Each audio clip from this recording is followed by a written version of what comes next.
one of the draft is finally here. We made it. It's draft weekend, and round one, the Vikings got their guy. Garret Bradbury is a Viking. The interior of the Vikings offensive line is hopefully fixed, but Garret Bradbury is a fantastic piece to get a huge step forward in that direction. First and foremost, Garret Bradbury, perfect scheme fit. He's the best straight up outside zone blocker in this draft. So Gary Kubiak must have absolutely loved that. Dennison must have loved that. Spielman must have loved it. Everybody up and down the coaching staff must have loved it. But also, Kirk Cousins will love it. He's a very good pass-blocking center. A good improvement on what we had last year. I know Elflein will still be involved. We'll talk about him later. But he got beat up a lot last year. He was debatably our worst offensive lineman. So having Bradbury come in and stabilize the center position should be very good news, because it all starts up. Everybody talks offensive line. It starts right in the middle. If the quarterback gets pushed in the face, it's all over. But now we have that interior, the focal point of the Vikings offense and offensive line, Garret Bradbury. And the Vikings must have just absolutely loved him. There were so many other offensive linemen still on the board. The only offensive linemen that were picked before him was Jonah Williams, who was my favorite offensive lineman in the draft. Debatably, could be better than Garret Bradbury. But Bradbury, still a better scheme fit. And then for some reason, Chris Lindstrom got picked early too. Very interesting decision there. But still, Jawan Taylor, in every single mock draft, the top 10, going to the Jaguars at number 8, still on the board. Would have been a mauling right tackle. Andre Dillard, the number 1 pass blocking left tackle, still on the board.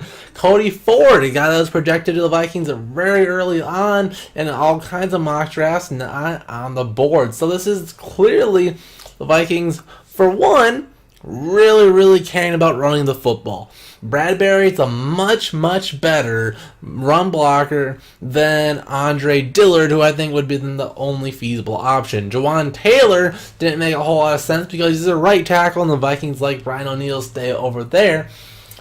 So that's not a good option either. And Cody Ford, despite I liked his size and athleticism, he's not a very good outside zone run blocking guard. So there'd be a learning curve there, and Bradbury just fits the mold immediately. So the Vikings must have just absolutely been stoked that he was there. And plus, since all those other offensive linemen were still on the board, the Vikings could have said, all right, we'll move back 5 spots, we'll get a 3rd round pick, and we will still be able to get our guy, or one of our guys. But no, they love Bradbury more, that they just said, well, how did this happen? We'll pick him up, thank you very much. So Bradbury is our guy, which means Elflein is no longer the guy at center. So this moves Pat Elflein to left guard, which makes our offensive line, I think, look a lot better than what it was last year.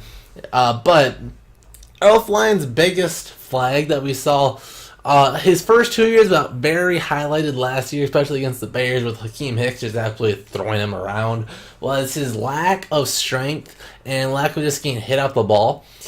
So that's going to be something we'll really have to work on. Hopefully he can get it in the weight room. Maybe he can get a good diet, get maybe 10 pounds, 20 pounds maybe, weight on him, get some muscle, and hopefully he can handle the defensive tackles better. Maybe just being that guard would help too, because of course the center has to snap the ball, so he has that whole momentum shift you have to deal with.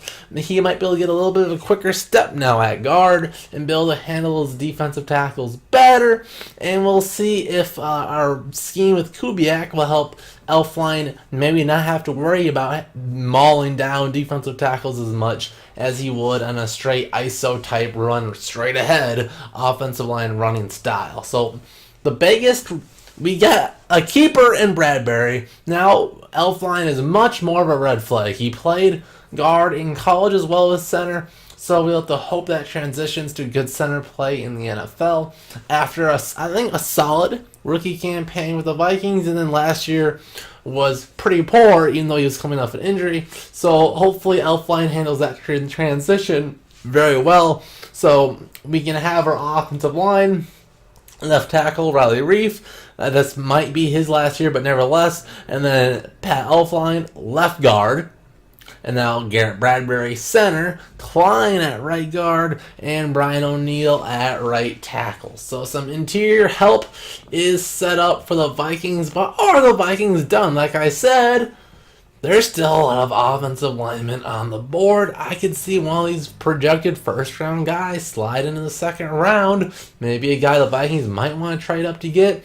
Why not double dip? They could even let one of those other guys that weren't projected really go into the first round or very late, like Dalton Reisner, to just slide to the Vikings and for their second pick so they don't even have to move. Would they double dip? I don't see that as a bad reason at all. Why not? Why not double dip?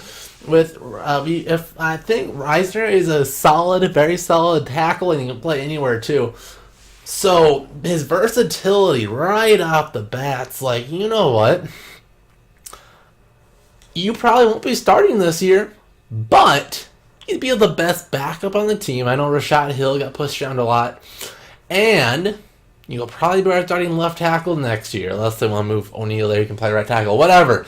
Versatility would be key. I think that'd be a great second-round pick, unless they want to go elsewhere. There's a lot of options in this second day of the draft, and let's see if the Vikings move up, maybe go in another one in the first. But there we have it. Bradbury's the guy. Give me your thoughts in the comments section. We'll see you guys in the next Josie Vikings video.